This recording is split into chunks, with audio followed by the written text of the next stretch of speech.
Good afternoon and welcome to our webinar on featuring learning services this afternoon. My name is Rebecca Curahan and I am the Graduate Assistant for Family Programs and Services here at Mason. Our webinar today is part of our monthly series of webinars which takes place in the fall and spring semesters.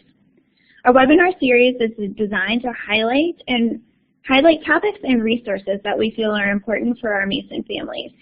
A full listing of our webinar topics for the fall can be found on our website, masonfamily.gmu.edu. Before I turn it over to our presenter, I wanted to mention that a recording of this webinar will be available on our website later today, so you'll be able to go back and access the information. During our webinar today, we invite you to use the chat feature on the bottom left-hand of the screen if you have questions. If we have an additional representative here from Learning Services who will respond to your questions throughout the webinar. We'll also open it up for questions at the end of the webinar if you have any remaining questions. With that, I turn it over to our presenter, Vicki Dominic, Assistant Director for Learning Services here at Mason. Thank you very much. So as she mentioned, my name is Vicki Dominic. I'm a Learning Specialist and the Assistant Director for Learning Services. I'm joined today by our two other Learning Specialists, Amber Knighting and Laura McCloskey. They will be answering your questions on the chat feature. For today's session, I'll be talking about 10 tips that you can use to help your students improve their study strategies. But before I get into our tips, I want to tell you a little bit about our office.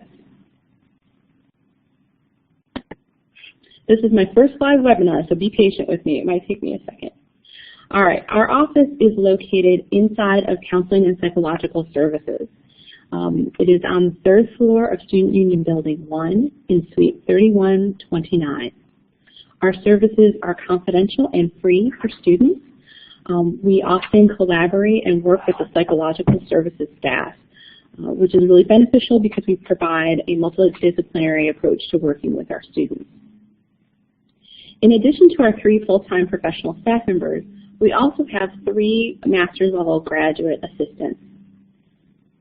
In terms of what we offer for services, there's 3 major areas. We have about 12 different topics that we offer as academic skills workshops. These are offered throughout the year, fall, spring, and summer, throughout the week. I think last year we presented about 90 different workshops.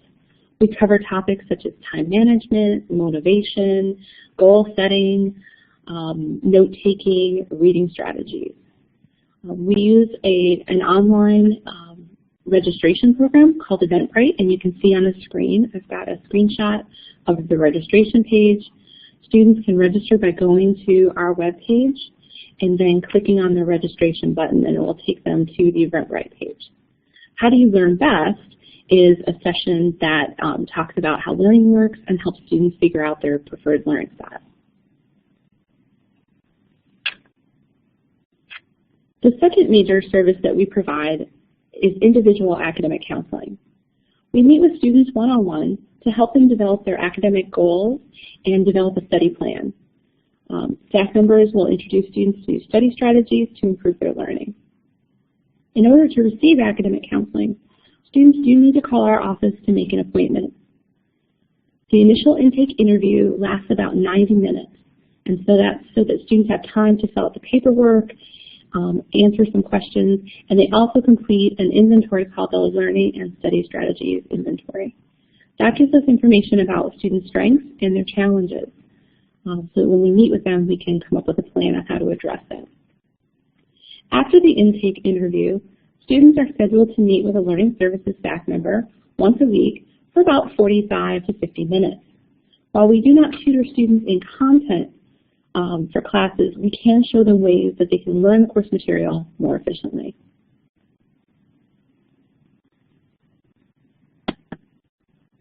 The third major service that we provide is videos.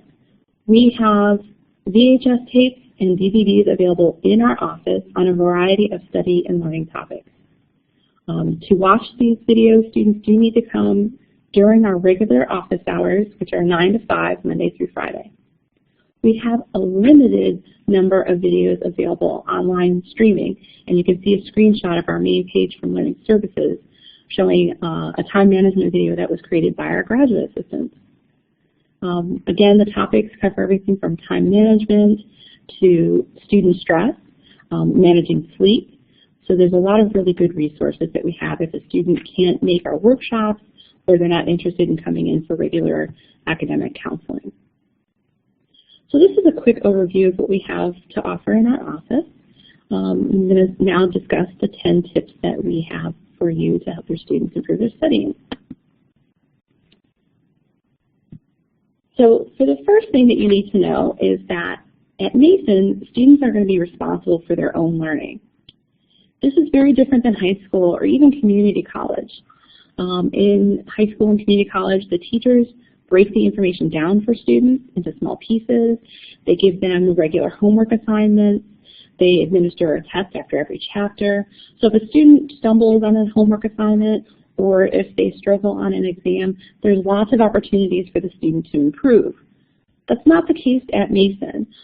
Instead, the onus is going to be on the student to break the material down for themselves.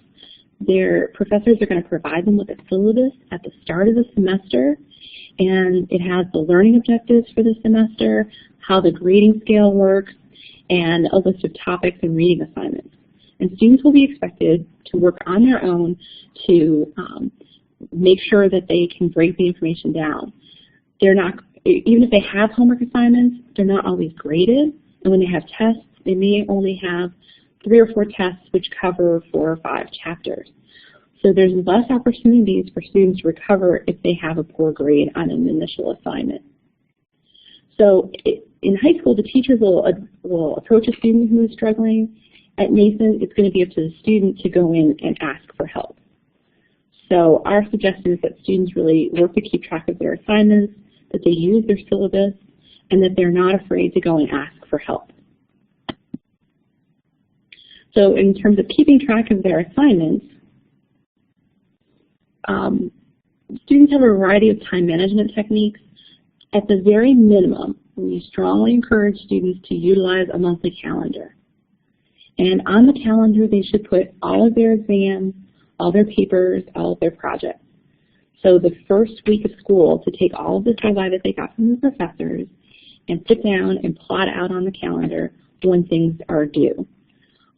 They can use even just a plain old wall calendar. Some students use a desk calendar.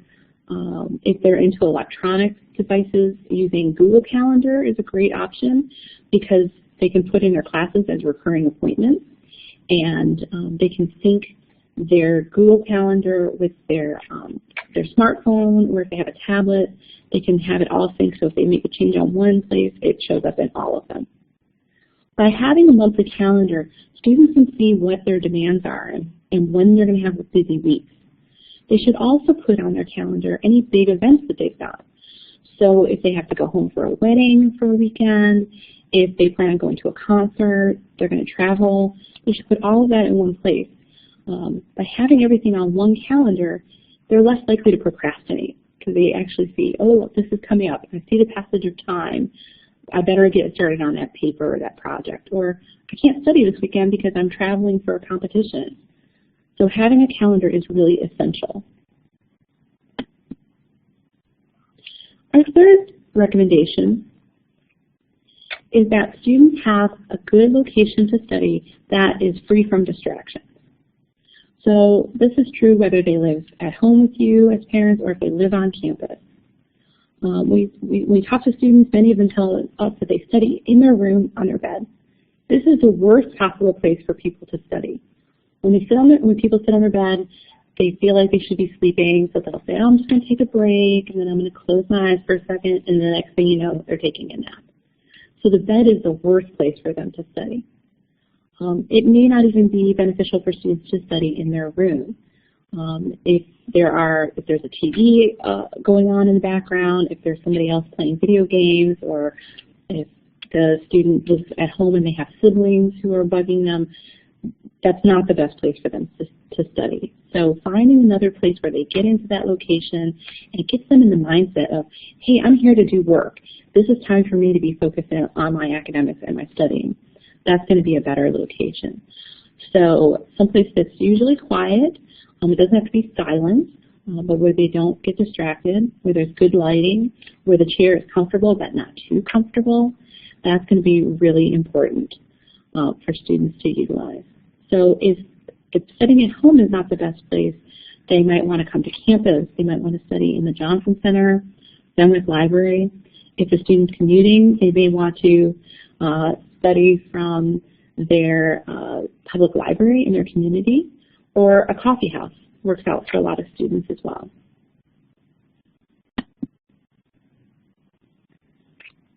All right, so our fourth tip for students is that you make sure your student has all of the needed materials for their classes. It is really important that they have everything at the very beginning of the semester. If they go through and get to a certain point where they need something to do their homework, it can really cause problems if they don't have everything. So on the screen, I've got a picture. It looks like a little remote control. That's called an iClicker. An iClicker is used by professors during class to get a sense of how well students are understanding the material. They can administer a survey and get instant feedback from the students. They can also administer a quiz during the class, and students can be graded on that. So it's really important that students have their iClicker and they bring it with them to class on a regular basis. Students may also need specialized software for their classes. Those taking statistics often have to use a program called Minitab. Minitab takes some time to learn, so when students wait until the day before the homework is due to purchase Minitab, they usually get into a lot of trouble and then start falling behind on their homework assignments. So try to make sure your students make sure that they have everything for that class. If they're in art class, or if they're an art student, they may need certain materials. They may need paints or different art supplies. Try to work with them to make sure they've got everything that they need. I know this sounds obvious, but make sure they have all of their books for their classes. We often work with students who tell us that they have not purchased the books because either they didn't think the book was necessary for the course, or they didn't have the funding available to purchase the book. Professors will list out on the syllabus and also with the bookstore which books are required and which books are recommended. Students need to get all of the books that are required. The professors assume that the students are doing the reading from those required books. If obtaining all of the books is really cost prohibitive, students may be able to rent a textbook. They might be able to obtain an electronic copy of the book. Sometimes the books are available at the library, where either the student could check it out, or it may be on reserve. This year they've tried to make an effort of making the general ed classes having at least a book available for reserve in the library. So make sure your students have all of the books that they need for their classes. Along with the books, a lot of the publishers are now making supplemental materials available online. They might have flashcards, they might have quizzes, extra chapters. I've even seen videos. Really excellent information. This is part of the reason why textbooks have become so expensive. So students might need to have a product key or a key code to go with the book so they can access the materials online. If they're renting a book, they may need just to purchase a separate product key or key code. But this is a great resource for students to have, and they should access it as soon as they can. All right, so another big difference between high school or community college and Mason is that students really have to manage a lot of different information sources to find out about their assignments and exams. In high school, all the teachers may have used one course management system, like Blackboard or Moodle, whereas at Mason, every professor has a different way that they manage their course material. So we utilize Blackboard, and it is recommended that professors make course materials available on that venue Not every professor does. The professor may have their very own website where they keep all the information. They might utilize something called Google Docs, or may have a wiki, and that's where information is stored. So it can be really overwhelming for students to manage all these different places and find, okay, where's my homework? Students in math classes usually use a program called My Math Lab, and that's where they do their homework assignments. Statistics use the stats portal. Communications also has their own website that students need to go to in order to complete the homework. It's also important that students check their email, because their Mason email, because that is where professors will send information and updates. We do know that a lot of students are no longer using their email at all, so encourage your students to use email and check it on a regular basis, at least every couple of days.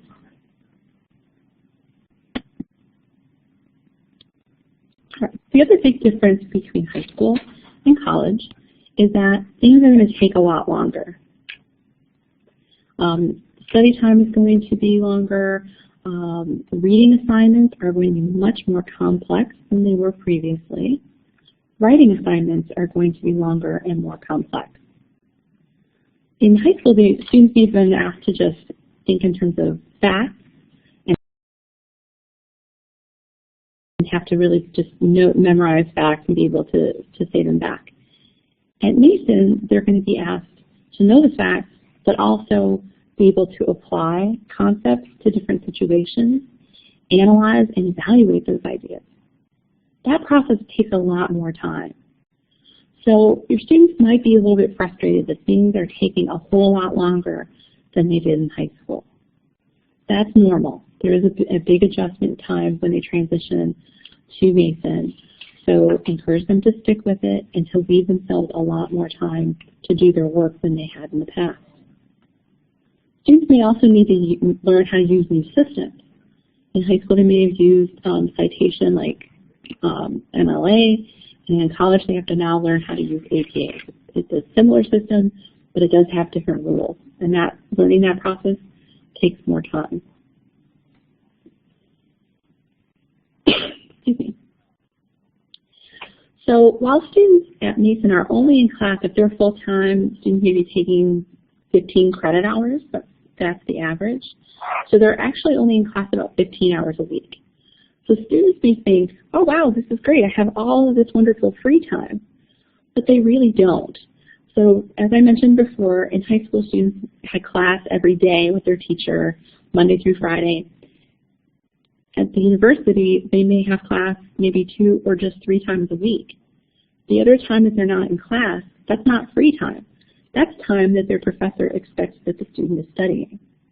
So for a 3-credit class, the kind of guideline is that they spend at least 6 hours per week studying for that class. Not just when there's an exam, but for every single week. So this translates, if the student's taking a full load of classes, they should be spending at least 30 hours a week, every week studying. Studying includes things like reading, going to tutoring, meeting with a study group. There's a lot of things that go into learning, but that's when the students really need to break down the material to learn it on their own.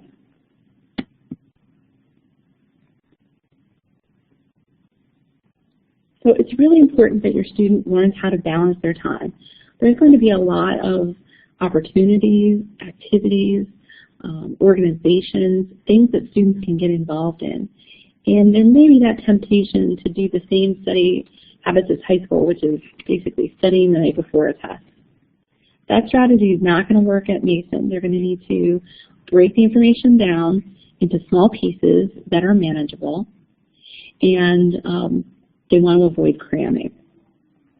So if it works in high school, it may not work here. We do want students to be involved in clubs and organizations. That is where they can get a lot of support. They can find people to study with, but they need to have a balance between their social time and their academic time. We recommend that students study a little bit every day. It makes it a lot easier to process all the information that they're going to be learning in their classes if they study a little every day. Sometimes students will get caught up in one class that's really challenging, and they spend all of their study time on one class trying to make an assignment perfect or a paper perfect, and they end up neglecting the materials for their other classes. And this can cause a lot of problems, especially since not everything is graded the same weight. So they may spend a lot of time on something that's only worth 10% of their grade and neglect an exam that's worth 30%. So we really want to encourage students to balance things out where they're spending a little time on all of their classes on a regular basis. One thing that really helps is if students do the class that they like the least first. If they get that done first and get it out of the way, then they have all of the other assignments that they enjoy doing to look forward to. The other thing is for students to study during daylight hours. If it takes them an hour in the daytime, it's going to take an hour and a half for them to do it at night. And that's also when we're usually at our most tired and at our worst. So really try to encourage them to get their studying done during the daylight hours.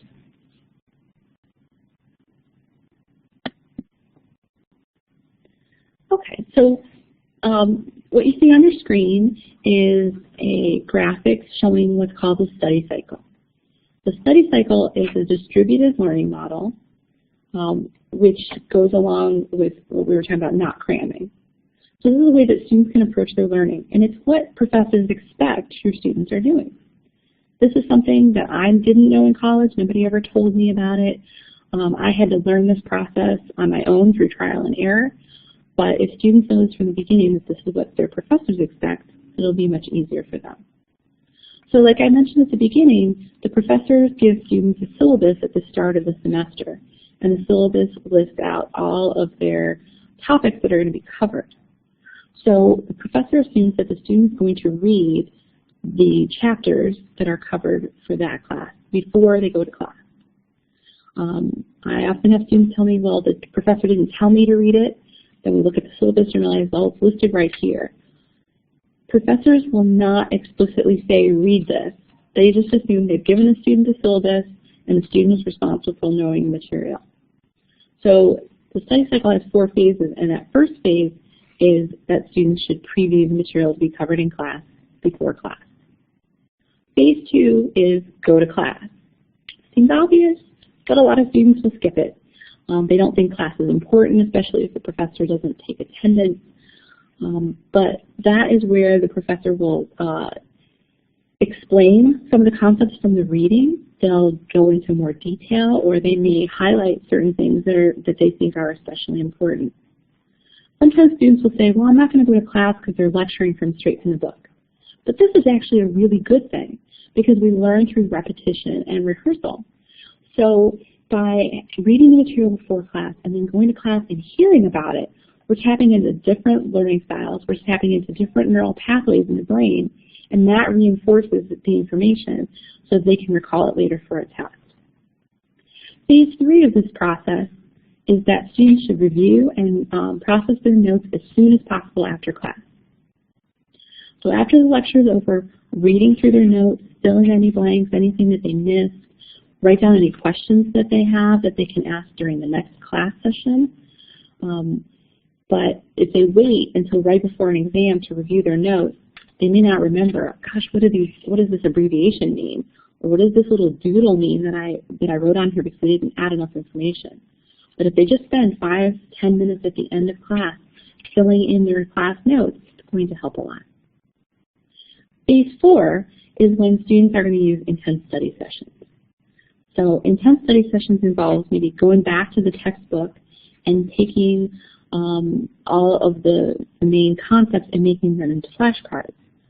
Or it might mean taking the textbook material or the notes and summarizing them in their own words.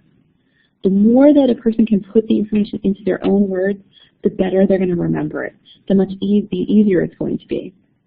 Also, there's too much information to just memorize word for word, memorize verbatim.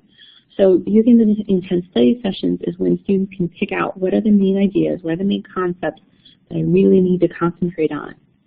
And they can use that time also to use memory tricks, to help, like acronyms, to help them memorize the information so they can recall it later for a test. This study cycle repeats every week. So this is not a cycle that goes from one exam to the next exam. This is something that students should be doing every single week, keeping up with their getting all their reading done for the week before Monday, doing their notes every day, doing a little bit of intense study sessions every single day. And if they keep up with this, when it is time to review for an exam, review will be quite easy because they've already got all of the materials they need. If they don't, they'll feel overwhelmed and they'll end up cramming and staying up late, and that's not beneficial for learning.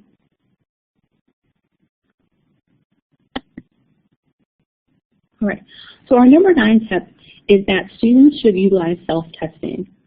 There's been a lot of research lately on what study strategies are the most effective, and far and away, self-testing has been shown to be the best technique for learning material. There's a number of ways that students can go about testing themselves. One is that they can summarize a lecture at the end and say, okay, well, just from their memory, not from looking at their notes. All right, today's lecture was about mitochondria and the 4 different things that mitochondria do in cells. They might summarize a chapter in their own words. Flashcards, they worked before in elementary school, they work in college. The key with flashcards, though, is that students not only look at the word and remember the definition, but they look at the definition and try to recall the word. Because when they encounter it on an exam, that's usually what they're going to have. They'll have the definition and they'll say which of the 4 is the correct word that goes with this. They can do self-testing by answering the end of the chapter questions. That's also a really good way to test their knowledge. There's a big difference between high school and college in terms of the level of memory that's going to be required. We really tend to overestimate how much we've learned and how much we remember. Students will look at something and go, well, that looks familiar, I don't really need to study it. But they're not studying to the point of something being able to look familiar. They can do that in high school. They would have a question, they look down the choices on the list, and they'll say, okay, that one, I remember that one from class, I remember that from lecture. In college, they'll get a question, and all 4 choices look almost exactly the same. So students need to study to the point of recall, not just recognition. And that's a huge difference between what they did in high school or in community college and what they do at Mason. Right now we're at the beginning of October, so the first round of exams have started to be given. It's a good idea at this point to ask your students how they're doing. And if you get a fine, say, well, what does fine mean? Tell me what grade you got. What score did you get? What letter grade did you receive? That way you can really assess how students are doing. Very often students take especially freshmen will take the first test and they don't do as well as they'd like. And they don't want to disappoint you. They don't want to let you down, so they may be really reluctant to share that they're having a hard time. The other thing that can happen with the first test is that they go, oh, I didn't do well. I'm really not cut out for Mason. I really can't cut it as a student. And that's not true. There's just a big adjustment in the strategies that they use from high school to when they come to college. So they're going to need to adjust. So if you can let them know that you're proud of them and you want to help them, sometimes it may even help to share a time when you struggled and had a hard time and sought out help. But really, it's encouraging your student to come and get assistance from us in Learning Services or from their professor or different resources on campus, because we can show them ways to adjust their learning and their study methods so they can be successful. Okay, which brings me to our last study tip, which is that while we don't do any content tutoring in our office, there are some resources, other resources available on campus to help students. One resource is the Writing Center, and the Writing Center will help students with any writing assignment in any class. It doesn't have to just be for English. So it could be a paper for economics that they're doing. It could be a lab report that they're working on for chemistry or for biology. any writing assignment, the Writing Center will help. The Writing Center doesn't just do editing. Instead, what they do is they'll teach students how to proofread properly, and they will also provide support to students at any point in the writing process. So if a student gets the assignment and says, gosh, I don't know how to do a literary analysis, I have no idea what that means, they can take the assignment to the Writing Center and ask the tutor for help. Or they can ask for help brainstorming ideas or topics. There's a variety of things that the Writing Center can help them with. And like I said, it's not just for classes, for English classes, for any class with writing. The other big tutoring center on campus is the Math Center. The Math Center provides drop-in tutoring. So no appointment is needed at the Math Center. Students just come in, they take a seat at a table, start working on their math homework, and when they get stuck, they just raise their hand and the tutor comes over and helps them. And then they'll leave the student to try some more problems on their own. I did forget to mention the Writing Center does need students to make an appointment, and they can make an appointment through the Writing Center website. Now, not all of the offices and departments on campus offer tutoring, but a few do. And sometimes the resource is the professors. Sometimes the student is encouraged, if they're struggling with the content, to go see the professor. Sometimes there's a teaching assistant that's hired that runs review sessions. There's a new program called STEM Accelerator, so students in science, technology, engineering, and mathematics. There's some classes that have learning assistants. And the learning assistants attend class with the students, and then they run review sessions and offer tutoring to the students. So there's a few of these resources available on campus. And what we do in Learning Services is try to maintain a list of these resources. You can see a little screenshot from our webpage. And if you were to scroll down, there's a list of all the tutoring that we know about, where we encourage students to go and utilize the services. So